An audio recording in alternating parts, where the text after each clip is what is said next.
Well, good morning, everyone, and welcome. Delighted you came this morning. We were planning to do this outdoors, as we have in the last few years, but with the weather report, we decided to move it. But it never rains on the 10 Most, and I guess we could have done it outdoors after all, because it stopped raining for a few minutes anyway. But anyway, it was very nice of the Barracks to offer this space for us today, and we appreciate it, so thank you. So forgive me, I have a little script because I want to get through this in about 15 minutes. I promised Courtney I'd do that. So, in recognition of National Preservation Month, Preservation New Jersey Incorporated is announcing its annual list of the 10 most endangered historic places in New Jersey. For me, this is always both a happy and a sad occasion. It's sad that there's so much heritage in New Jersey at risk, but I'm happy that we are identifying endangered sites because often that's the first step in saving them. The 10 Most Endangered program highlights irreplaceable historic, architectural, cultural, and archaeological resources that are in danger of being lost. The act of listing these resources acknowledges their importance to the history of New Jersey and draws attention to the predicaments that endanger their survival. The list is generated from nominations by the public, and it seeks to provide new ideas to those sites that are in need of creative solutions. Several challenges face the properties on this year's list. They include simple neglect and deferred maintenance, threats caused by redevelopment, difficulties in raising adequate funding, and the need for creative adaptive use proposals, and finally, inadequate recognition and protection by government agencies. This year's lists include several resources that include cultural landscapes representing New Jersey's agrarian and aquatic heritage. Aquatic meaning rivers, lakes, and of course the incredible shore heritage and bay heritage. As the economy improves, there are sometimes negative impacts on historic properties, and the list demonstrates the increased development pressures which can result in demolition of historic resources. The list also shows the need to incorporate preservation and redevelopment planning for neighborhoods, towns, and cities throughout the state, and the value of using preservation as a positive tool for revitalization. Not a hindrance, a positive tool. As always, there are three main categories for the selection on the 2018 10 Most Endangered list. The first and foremost is the historic significance and integrity of the resource that's nominated. The second is the critical nature of the threat. In other words, it's critical right now, needs attention. And finally, the likelihood that inclusion on the list will have a positive impact on efforts to protect and preserve the resource.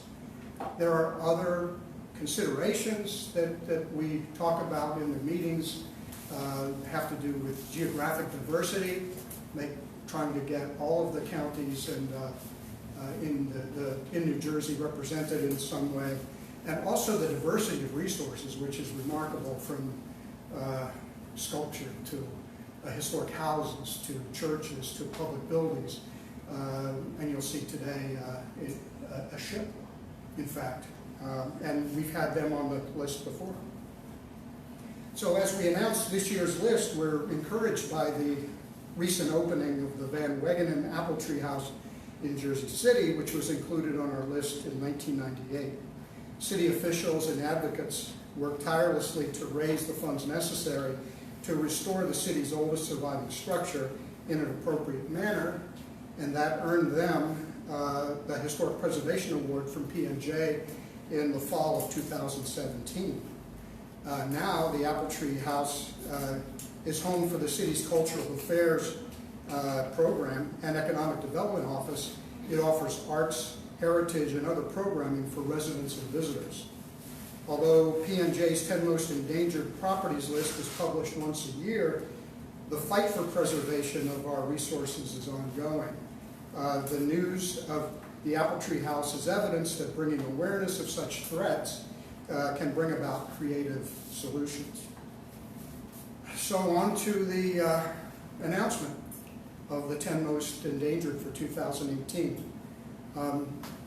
I kind of reordered them from the press release. I hope that's okay.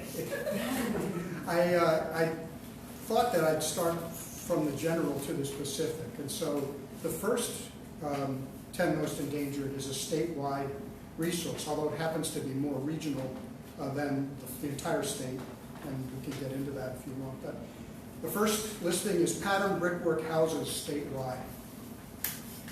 Patterned brickwork is the delineation of designs by a mason, a brick mason, using darkened vitrified bricks against a background of ordinary red brick. New Jersey, and especially South Jersey, which hosts approximately 95% of the examples, is the principal location of patterned brickwork in the United States. In 2017, 2 patterned brick examples were lost when the Hug Harrison Glover House, which was on the 10 Most Endangered list, you might recall in 2016, was unfortunately demolished by the New Jersey Department of Transportation. And also the Samuel Tyler House was demolished at the direction of the city of Salem because it was vacant. Currently, the Abel Nicholson House, a National Historic Landmark, which is remarkable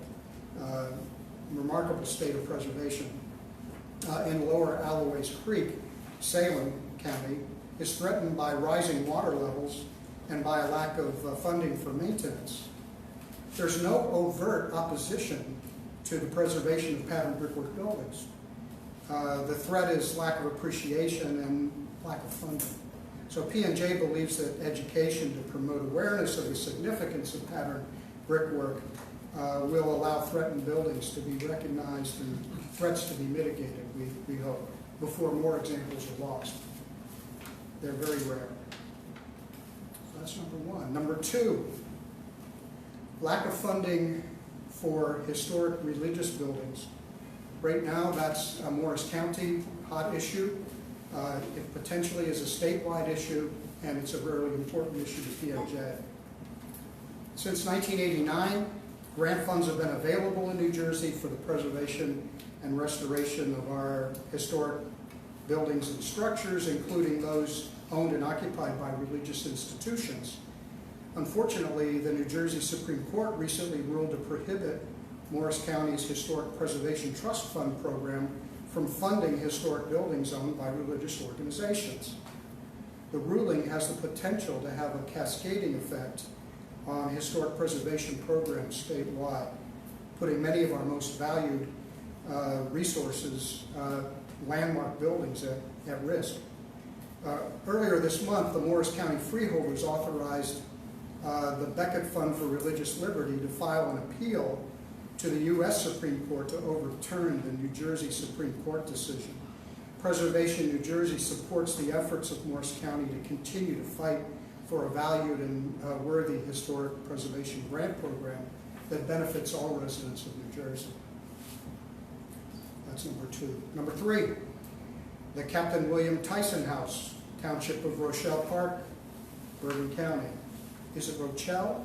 Rochelle. Rochelle, thank you.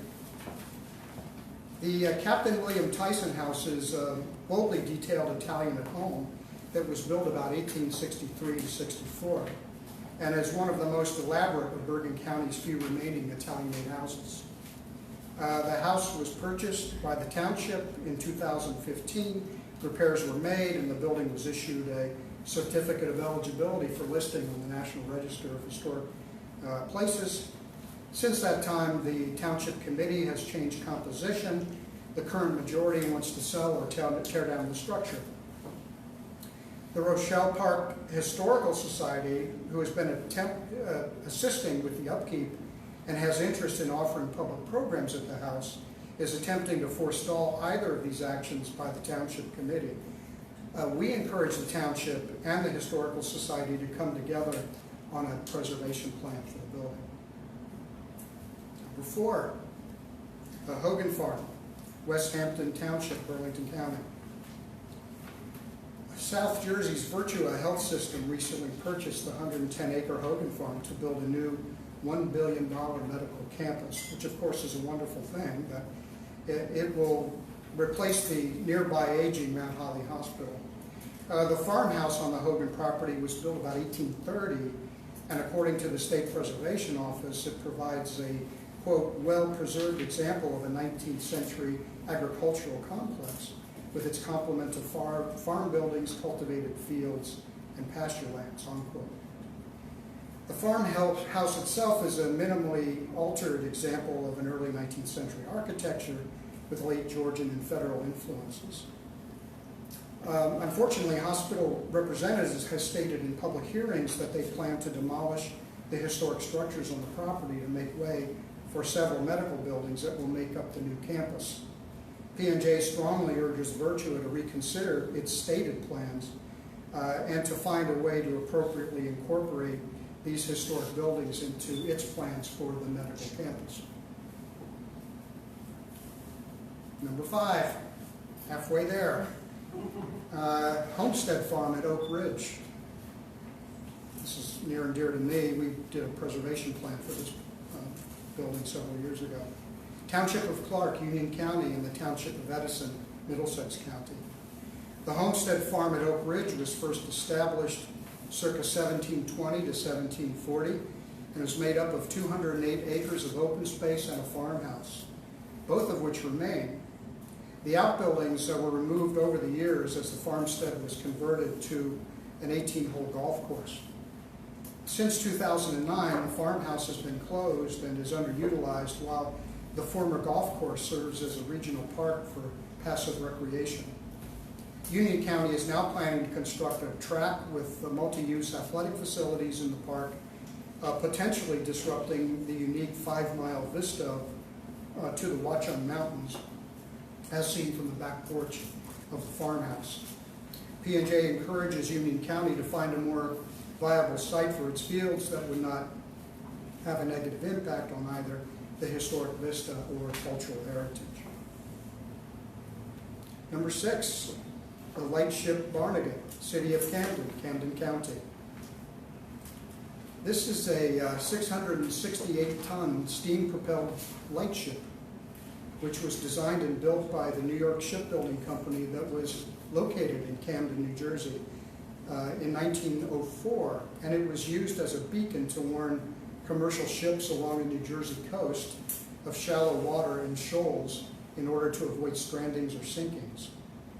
After its retirement in 1967, it was located in Penn's Landing, Philadelphia, and exhibited. You might remember a big red ship pulled up along the dock there with the words Barnegat on its side. It was then bought by a private investor in the 1980s who intended to refurbish it and move it to the Camden waterfront over near the battleship, New Jersey. But due to a lack of resources, the vessel currently sits in need of maintenance and repair.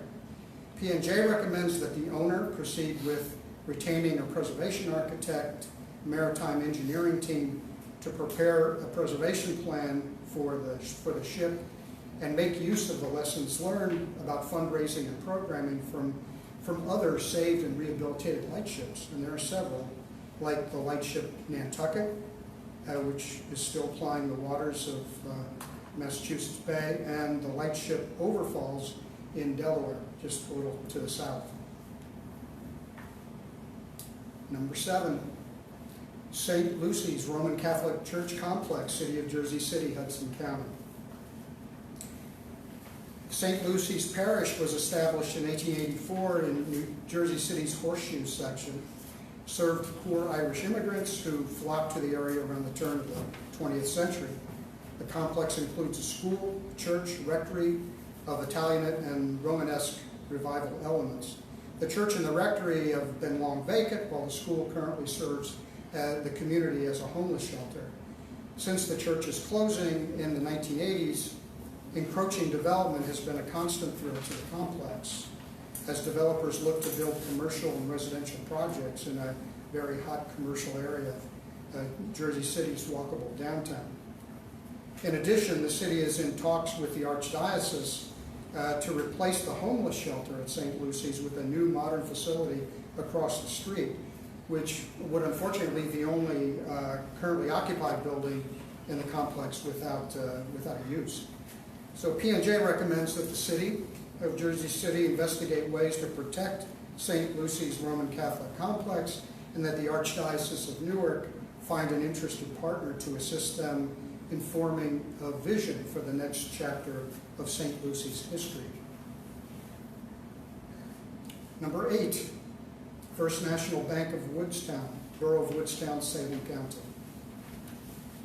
The First National Bank of Woodstown was constructed in 1892 and is a testament to the growing influence of banking in the U.S. economy in the late 19th century. This Romanesque revival building, detailed with Perth Amboy Roman brick and red sandstone, was designed by Philadelphia architect Albert Dilks and dominates the main intersection of Woodstown. While the building is not immediately threatened and no one opposes the preservation of the building or the site, the building's been vacant since 2013. It's 5 years. P&J hopes that listing this building may catch the eye of a potential buyer and, in a more general way, bring attention to the plight of other vacant local bank landmarks throughout the state. Number 9, Bellmead Station, Montgomery Township, Somerset County. The Bellmead train station was built in 1913 along the West Trenton line. The station includes red brick with chestnut trim and buildings both sides of the tracks that were used up until 1982 when passenger rail line was deactivated. I remember that because the same line came into Hopewell for about 6 months when my wife and I first moved there in '82. In the early part of this century, New Jersey Transit conducted feasibility studies to activate this line for passenger service, but to date funding has not materialized. P&J hopes that an updated environmental assessment commencing soon by New Jersey Transit will not only recommend the rehabilitation of the station should the passenger line be reactivated, but actively call for CSX, the owner, to stabilize and secure the structures now to limit further deterioration. P&J also recommends that CSX be proactive in finding an interested party to take on the responsibility of determining a compatible new use for the station, if not as a station, and undertake the necessary planning and rehabilitation to assure the building's long-term viability. And finally, number 10, Mad Horse Creek Caverns. This is great. Lower Alloways Creek Township, Salem County. 8 small cabins accessible only by boat are scattered over the thousands of acres of the state-owned Mad Horse Creek Wildlife Management Area and adjacent private lands. There is no record of the origins of the first cabins, but undoubtedly they dated back to the 19th century, if not earlier.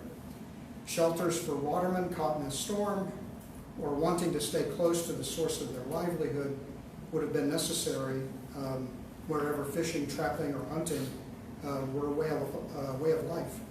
The cabins are slated for demolition under the New Jersey Department of Environmental Protection rules, but have wide support for preservation in the Bayshore communities of Salem and Cumberland counties.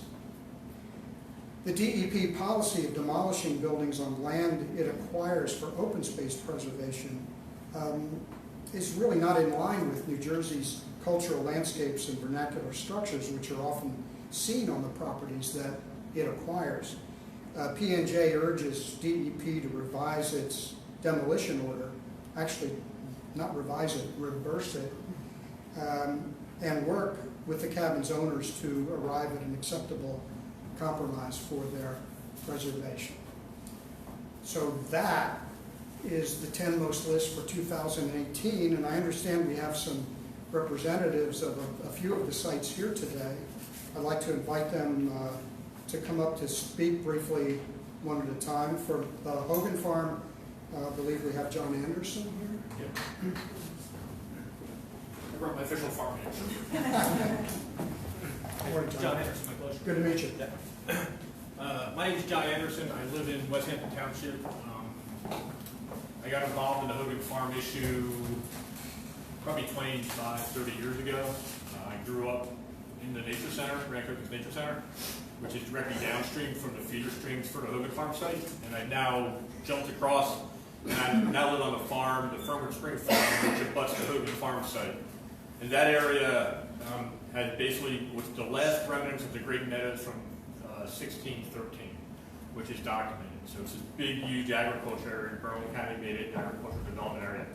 When Virtua bought the site, this was 4 years ago, they wanted to, within 6 months, bulldoze everything and start building. The listing by Preservation New Jersey will do something which will increase and enhance awareness of it. Because right now, everybody who we talk to, basically 90% of people say it's just going to be built, we can't stop a big giant company. And we've taken the opposite approach. We want to do, at least if they don't tear down the farm, is incorporate the farm and the barn itself into the structure of their site itself. So there's all these moving pieces that are going on. So making this listing would, basically keep the last remnants of a piece of the state of New Jersey that's original, that's not changed since 1613, which is documented to them. And that, public open space, it's an agricultural development area. And at the end of the day, they won't destroy that. It's a lovely barn, it's a lovely house. And in that area, all the developers coming in, there's not much left in that area. So this is the apex of the heartland of agriculture in the state of New Jersey, and the Hogan Farm is that site. So it's inside an agricultural development area. There's all these moving pieces. Hopefully, this will help us, fight the system and keep it going. So We hope so too. I appreciate it. Thank you very much. Thank you. Thank you.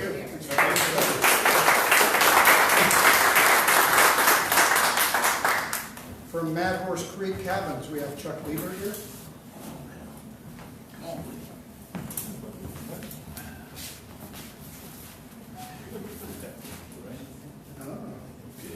And Zach is with him. Who's your friend? Good morning. This is my grandson, Zachary, his father, and my son, Stephen, and my wife, Ann. My name is Chuck Lieber. We're all from Salem. And first of all, on behalf of the cabin owners, I want to thank Preservation New Jersey for recognizing the fishing cabins of Salem County as historic sites. A little bit about the cabins. In 1954, I remember as a 9-year-old boy, my father purchased a cabin and 3 acres of meadowland. These cabins are located 5 miles by boat from the nearest ramp. You have to travel through a maze of waterways to get down to these cabins. All these cabins are located in one general area, probably a mile or 2 across, but there's thousands of acres down there.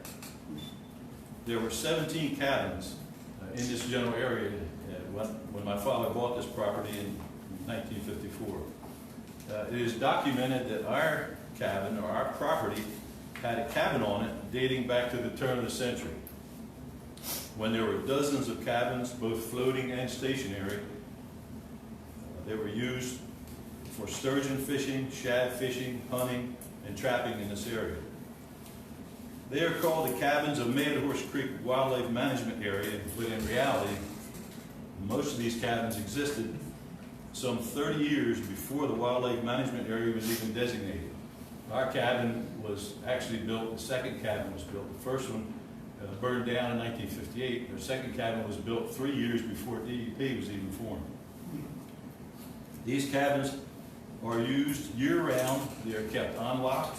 They contain food and water and have been used and are used by boaters for years who have had motor troubles or just to get in out of the storm.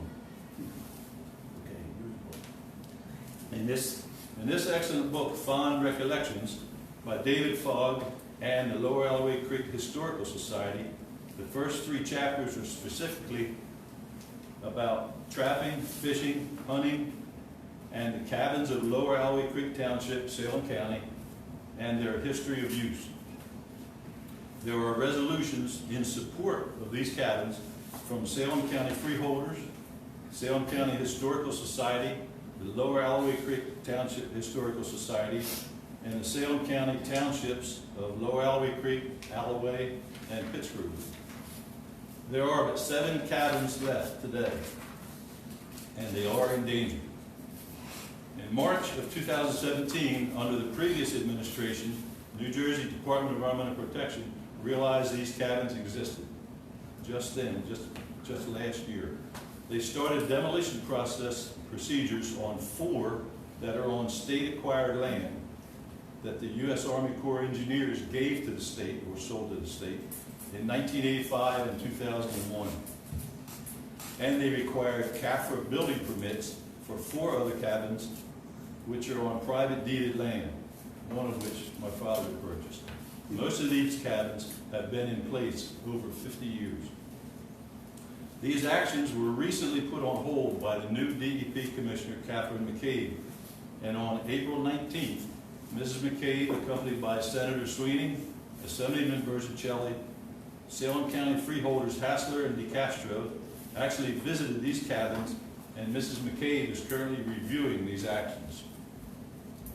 With the help of Senator Sweeney's Senate Bill S-2306 and Assemblyman Berzicelli and Talaferro's Assembly Bill 3719, the local media, and almost 2,700 petition signers, and now the endorsement of Preservation New Jersey, we may have a chance to save these cabins. These cabins are truly a reflection of the heritage of Salem County of years ago. They're truly a reflection of the past local culture in this area, and most important, are truly a historical record of the lives and the livelihood of a unique group of watermen and women that is in danger of being erased.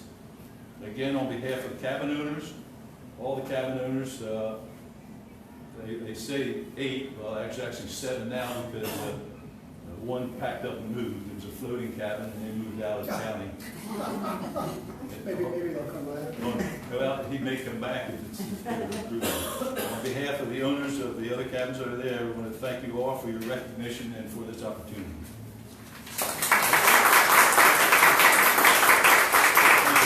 Thank you. Appreciate it. We're glad to be on board with you. Finally, the Captain William Tyson House, Susan Yakabuchi. Yes. Did I say that correctly? Yes, you did. Thank you very much. I'd also like to ask Ed Quinn and Mike Casimir to join me. If you would, come on up, please. How am I going to take a picture? You're going to have to speak. Watch it. Maybe you I'll can give give your camera to someone else, Michael. Thank you. Michael's one of my Eagle Scouts. Ed Quinn, Susan Yakabuchi, Mike Casimir. We represent the Township of Rochelle Park's Historic Society as volunteers and some 800 residents that have signed to save this house. This is one of the unique Italianate features in New Jersey, and it represents a lot of things to different people. The architectural style is especially ornate. It's cube-like shape, rooftop cupola, scroll brackets separating the small attic windows make it one of the most elaborate of its kind. One of the most impressive features I found when I started working at this house was you look at it and there's solid wooden doors. They open up and fold into the woodwork, and you have summer doors behind that, and it opens up into this foyer with 18 steps and a lighthouse at the bottom of the staircase. It's a solid wood. It's in beautiful condition, and you don't hear Route 17, which is just a few feet away. The home was built originally as a country home for an owner of sailing ships who became a ship chandler in New York City. It was purchased on September 10, 1863, at the time of the Civil War, when the battles of Gettysburg, Chancellorsville, Vicksburg were being fought. The home has 3 floors, 10 bedrooms, 8 original marble fireplaces. The downstairs parlors have 12-foot mirrors encased in Eastlake Victorian woodwork, and this is all pristine. This is like somebody walked out in 1860 and never came back.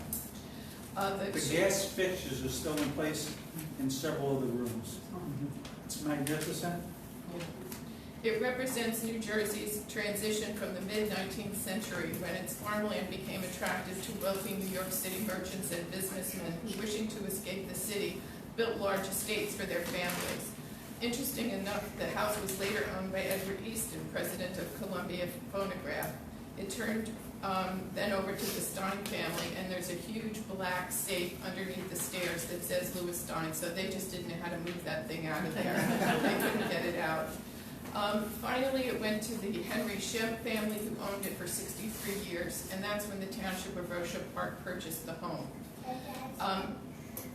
They received the Historic Preservation Award for saving the house, and they received funding grants to be used, but they were never applied for. It's been almost 3 years. It's become a series of missteps, heated debate, and nasty politics in our town. Previous calls for a referendum were not done. With the change in governing politics in January 18 came the intent to sell the property, and just last week they passed a resolution to sell the property without any historic preservation, which it was intended to do. We went to the meeting thinking that they were at least going to say that way, and they didn't. So this house is very endangered, very timely. We'd like to see it listed. We'd like to get a referendum from our town, so we appreciate your listing. We're honored to be selected, and we hope that any recognition. Well, it's got a carriage house that can hold, it's a two-car garage, but it can hold four cars. It's got a staircase with a stand-up room upstairs in the carriage house. It's magnificent. The staircase goes up 4 stories. The 8-foot windows on the first floor, 6-foot windows on the second floor, 4-foot windows on the 3rd floor, and then the cupola. I can't believe these people want to bulldoze it and turn it into condos, because they're going to get radicals. You know, so, you know, I want to do a violent thing, and I don't really want to say that. Because I think I'm a pretty reasonable person, but how stupid can you be? If you bulldoze a house that's 1862, you'll never get it back. It's an acre of land almost. Where are you going to find an acre of land in Bergen County, let alone Rochelle Park? Rochelle Park is a mile square. There's nothing in the town. And once it's gone, the next oldest thing is a railroad station, which is 1872. And the only reason they built the railroad station is because some farmers started a peach orchard and put a train station to pick up the peaches. And then the dairy took that place, and today we have Garden State Plaza. Just as I'm one of the members of the Township Committee that voted to make sure that this house was purchased from the sale a few years ago, there's nobody left on the Township Committee besides myself that voted to purchase and attempt to save this house. So I'm up there with 4 people that don't understand the threat that is imminent to this house, and I was very proud and glad to do that 3 or 4 years ago at this point.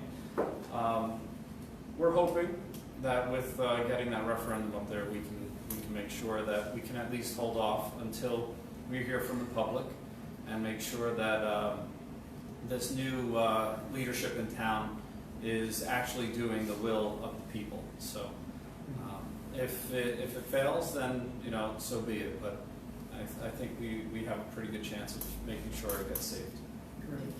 Thank Thank you.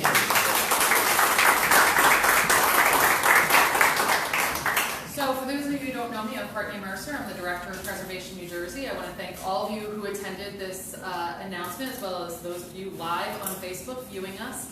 As you can see, there are many threats to our historic resources, whether it's political whims, demolition by neglect, outright development pressure. It's bringing these things to light and making people aware of them that really will help to save them. So, thank you to everybody in the public who nominated this site. We already have the nomination up for 2019, which will be the 25th anniversary of the 10 most historic places in New Jersey. We're here to provide technical assistance, PR, etc., for those of you who are looking for fundraising or advocacy related to your historic sites. And we hope that this list has inspired you to get involved. And again, thank you. Thank you.